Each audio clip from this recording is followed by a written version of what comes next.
Abdullah status দিয়েছে সেটাও দেখলাম। হ্যাঁ, কিছুটা তো বিরোধিতার সুর আছেই, এটা অস্বীকার করবার কিছু নেই। তবে রাজনীতিতে বিরোধিতা থাকবে, গণতন্ত্রের বিরোধিতা থাকবে, প্রত্যেকে যার যার ভিন্ন মত পোষণ করবে এবং নিরাপদে সেটা করতে পারবে।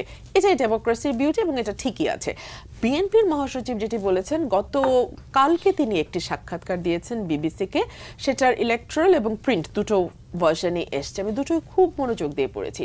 সেখানে কিন্তু তিনি স্পষ্ট বলেছেন যে এখন পর্যন্ত এই সরকারকে অবিশ্বাস করবার মতন কিছু হয়নি।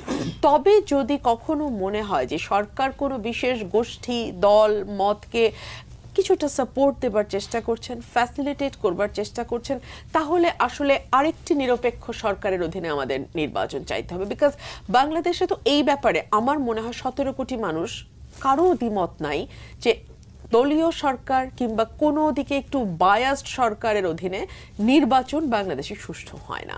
সো এই সরকার যদি এমন কোনো আচরণ করে যাতে মনে হতে পারে, আজকে সকালে তিনি যখন শহীদ আসাদের স্মৃতিচারণ অনুষ্ঠানে গেছেন তখন তিনি বলেছেন হ্যাঁ কিছু কিছু জায়গায় আমার মনে হচ্ছে যে সরকারটি হয়তোবা কোনো একটি বিশেষ গোষ্ঠী